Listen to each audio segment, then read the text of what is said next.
yanzu yanda na gaya muku da ni lokacin da nake fara mai gida nan an ce zai mun abu ba zan yarda ba, amma kun san what happens, ya yi wa mun kishiyoyi ya kawo mun ɗaya 20 years aka rufa na ƙi, ba boka ba malam, amma in ta yi jambaki Allah in mai gida lokacin na 55 yarinya yar 22 in ta yi jambaki irin na yarinyar nan baban kun ya dawo sai ya gana wa baki na ya fi nata karfi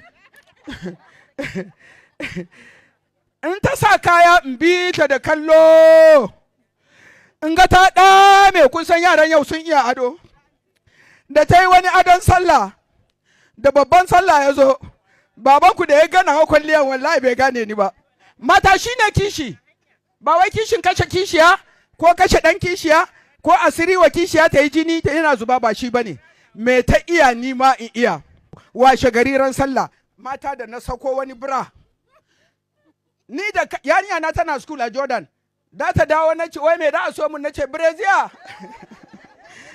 saboda tsaba kishi, ba kuma kishin ƙarya ba, abun da kake so wa mijinka duk tsufanka daidai ne.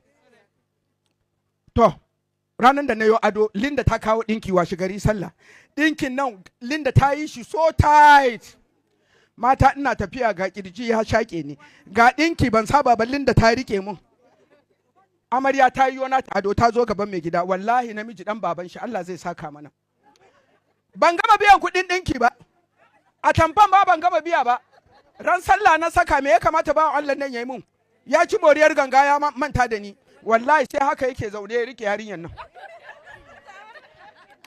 Na sauko bai kalle ni ba, jiri zai yadda ni, nace in dai ni ce mai bada mu'amala aure yau sai ka gane na yi kwalliya. Yarinya tashi in gwada mata, tashi ka gani, sa hannu a jikin yarinya amarya, wallahi maza su ji tsoron Allah, ai aure ne. Na sauko bai kalle ni ba, bakin ciki gashi bai ce komi ba, ko kallo na bai ba, yayi haka a jikin amarya. Abinda na tuna dinki bashi, zani bashi ban gama ba, in burge shi ko cikin dare zan rarrashe shi ya ban kuɗi in biya, yaƙi kallo na.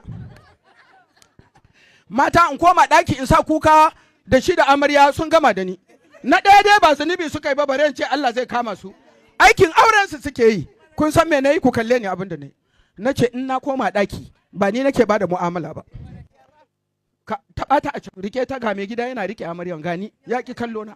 Kun san abin da na yi ƴaƴana?